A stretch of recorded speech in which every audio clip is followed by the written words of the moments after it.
Meditar significa pacificar a mente de modo a permitir que a sabedoria surja.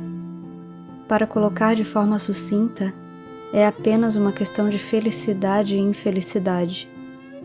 A felicidade é uma sensação agradável na mente. A infelicidade é justamente a sensação desagradável. O Buda ensinou a separar da mente essa felicidade e infelicidade.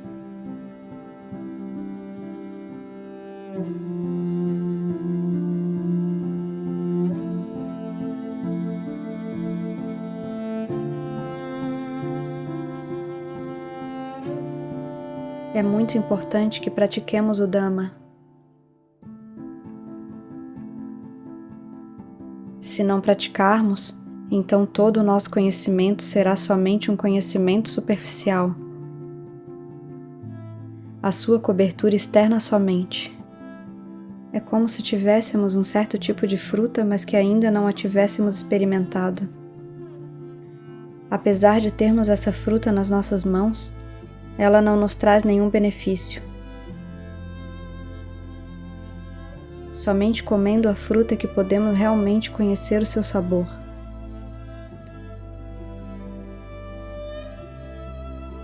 O Buda não louvava aqueles que simplesmente acreditavam nos outros.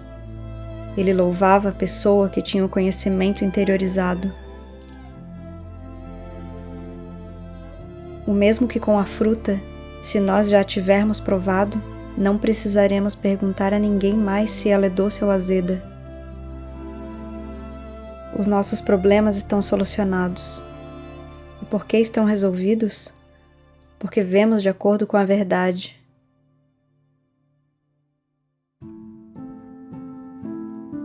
Aquele que compreendeu o Dhamma é como aquele que percebeu a doçura ou acidez da fruta.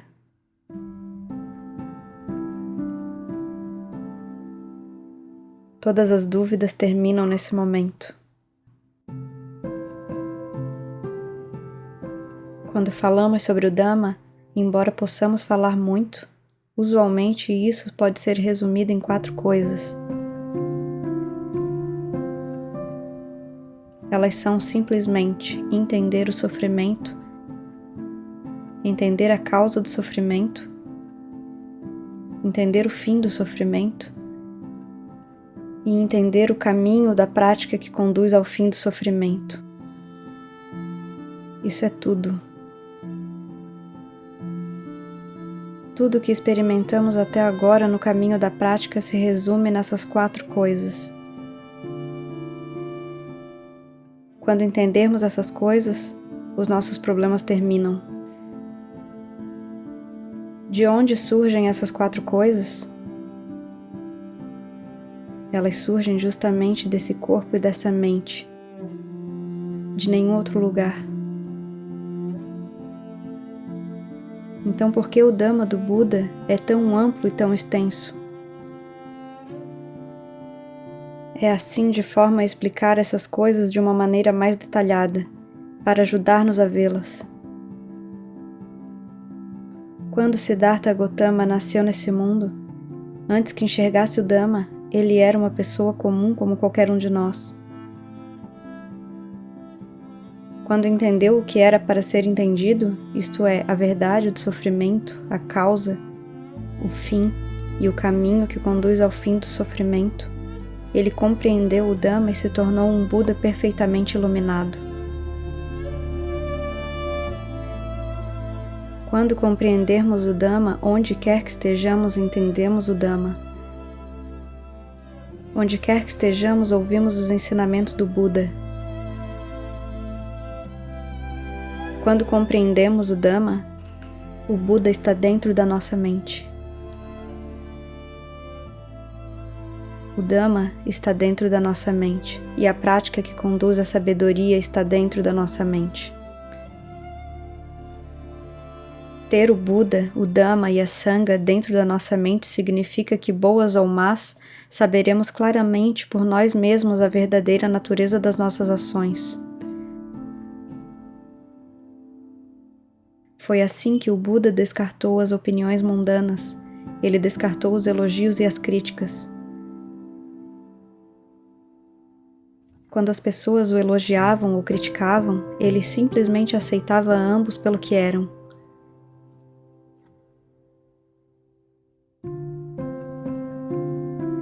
Essas duas coisas são simplesmente condições mundanas.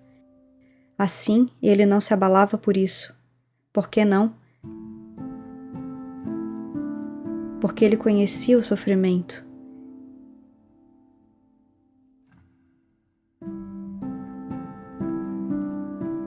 Ele sabia que se acreditasse nesse elogio ou crítica, isso lhe causaria sofrimento. Quando o sofrimento surge, nos agita. Nos sentimos perturbados. Qual é a causa desse sofrimento? É porque não conhecemos a verdade. Essa é a causa. Quando a causa está presente, então o sofrimento surge. Uma vez que surge, não sabemos como pará-lo. Quanto mais tentamos pará-lo, mais intenso ele fica. Nós dizemos, não me critique ou não ponha a culpa em mim. Ao tentar pará-lo dessa forma, o sofrimento fica realmente mais intenso e não irá parar. Portanto, o Buda ensinou que o caminho que conduz ao fim do sofrimento é fazer surgir o Dhamma como uma realidade dentro das nossas mentes. Nos tornamos alguém que testemunha o Dhamma por si mesmo. Se alguém diz que somos bons, nós não nos perdemos nisso. Se dizem que não somos bons, nós não nos perdemos nisso. Dizem que não somos bons e não nos esquecemos de nós mesmos. Dessa forma, podemos nos libertar. Bem e mal são apenas dhammas mundanos, são apenas estados da mente. Se os seguirmos, a nossa mente se transforma no mundo. Ficamos tateando no escuro e não sabemos onde está a saída. Se é assim, então ainda não temos controle sobre nós mesmos. Tentamos derrotar os outros, mas agindo assim apenas derrotamos a nós mesmos. Porém, se temos o controle sobre nós mesmos, então temos controle sobre tudo. Sobre todas as formações mentais, visões, sons, aromas, sabores e sensações corporais. Agora estou falando de coisas externas. Elas são assim. Mas o exterior também está refletido internamente.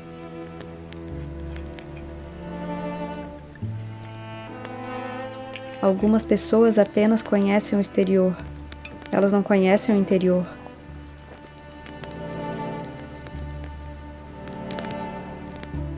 Como quando dizemos para ver o corpo no corpo.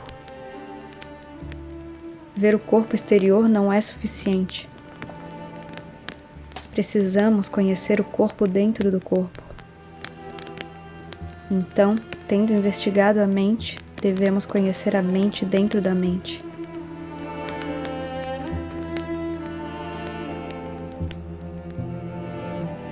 Por que devemos investigar o corpo? O que é esse corpo no corpo? Quando falamos conhecer a mente, o que é essa mente? Se não conhecermos a mente, então não conheceremos as coisas dentro da mente. É ser alguém que não conhece o sofrimento, não conhece a causa. Não conhece o fim e não conhece o caminho.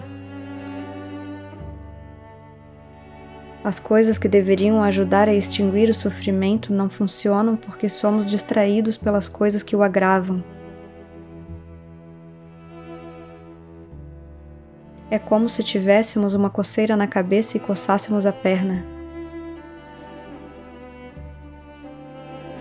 Se Se é a nossa cabeça que está coçando, então obviamente não vamos obter muito alívio. Da mesma forma, quando o sofrimento surge, não sabemos como lidar com ele. Não conhecemos a prática que conduz ao fim do sofrimento.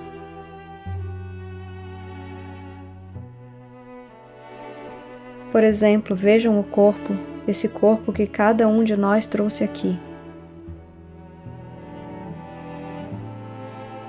Se somente virmos a forma do corpo, não há como escapar do sofrimento.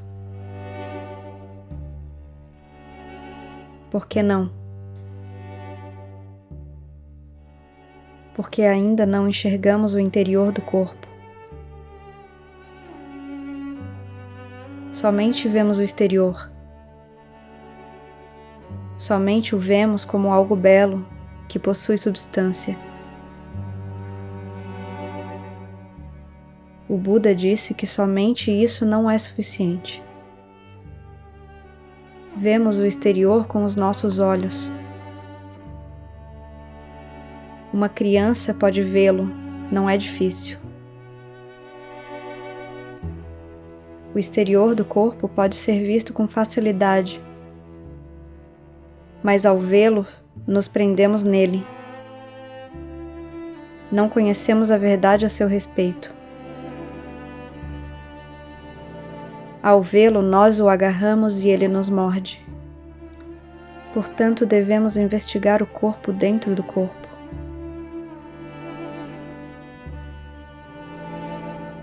Não importa o que exista no corpo, vá em frente e olhe. Se virmos somente o exterior, não está nítido. Vemos cabelo, unhas e assim por diante. E isso são apenas coisas belas que nos atraem. Por isso o Buda nos ensinou a olhar para dentro do corpo, para ver o corpo dentro do corpo. O que é o corpo? Olhem para dentro atentamente. Temos muitas coisas ali que nos surpreenderão. Porque apesar de estarem dentro de nós, nunca as vimos. Para qualquer lugar que caminhemos, nós vamos carregá-las conosco. Sentados em um carro, nós vamos levá-las conosco.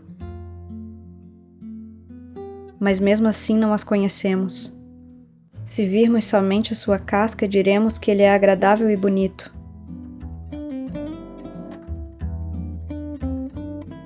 Nós nos esquecemos. Esquecemos que é impermanente, insatisfatório e não eu. Se olharmos dentro desse corpo, veremos que ele é realmente repulsivo. Se virmos de acordo com a realidade, sem tentar disfarçar as coisas, veremos que ele é realmente patético e cansativo. O desapego irá surgir. Essa sensação de desinteresse não quer dizer que sintamos aversão pelo mundo ou algo parecido. É simplesmente a nossa mente sendo limpa. A nossa mente se soltando dele. Vemos as coisas como elas são por natureza. Não importa como queiramos que sejam, elas serão do seu próprio jeito. Quer riamos ou choremos, elas são simplesmente como são. As coisas que são instáveis, são instáveis. As coisas que são feias, são feias. Portanto, o Buda disse que quando experimentamos visões, sons, sensações corporais ou estados mentais, deveríamos libertá-los. Quando o ouvido ouve um som, deixe-o ir. Quando o nariz cheira um aroma, deixe-o ir. Deixe-o no nariz. Quando as sensações corporais surgem, solte-se do gostar ou não gostar que vem em seguida. deixe que retornem para onde vieram. O mesmo para os estados mentais. Todas essas coisas, deixe que elas sigam o seu caminho. Isso é o conhecimento. Quer seja felicidade ou infelicidade, é a mesma coisa. A isto se chama meditação.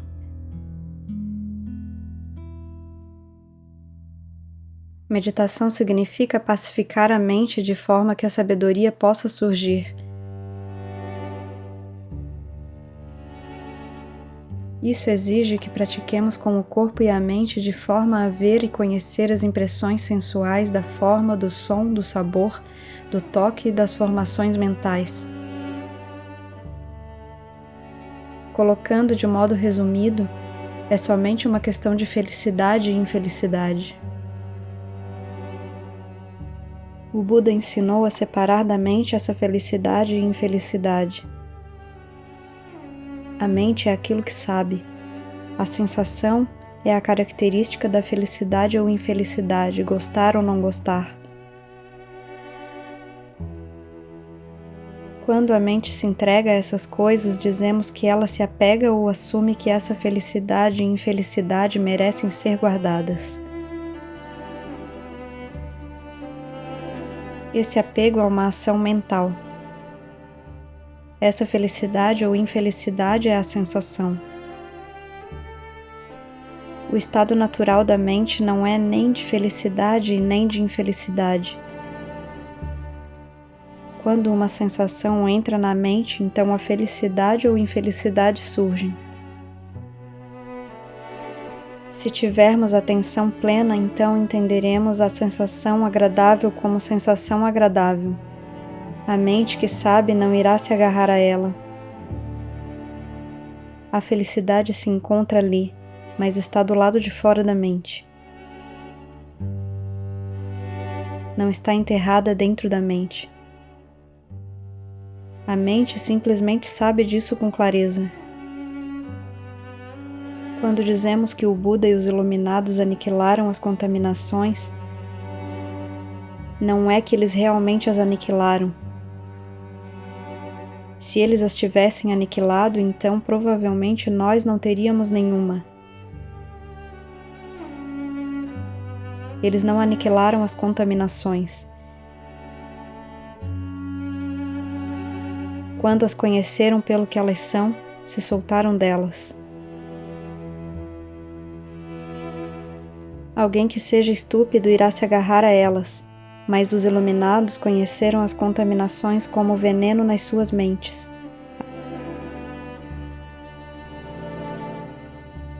Assim eles as varreram para fora. Alguém que não saiba disso verá algumas coisas, assim como a felicidade, como boas e então irá agarrá-las. Mas o Buda as conhecia e simplesmente as varria para fora. Num discurso pouco após a sua iluminação, o Buda falou sobre entregar-se ao prazer e entregar-se à dor. Entregar-se ao prazer é o caminho relaxado, entregar-se à dor é o caminho tenso. Essas foram as duas coisas que atrapalharam a sua prática até o dia em que se iluminou.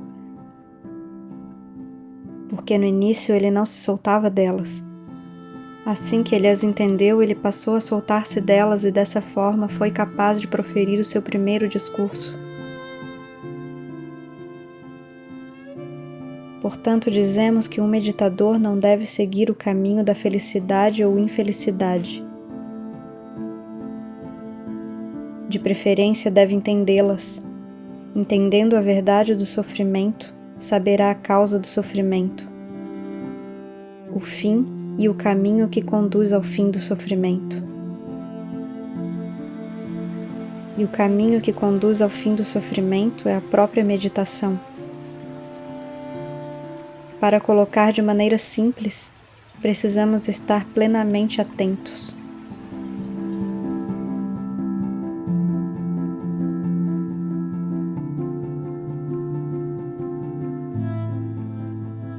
Atenção plena é saber, ou presença da atenção. Exatamente agora o que estamos pensando, o que estamos fazendo.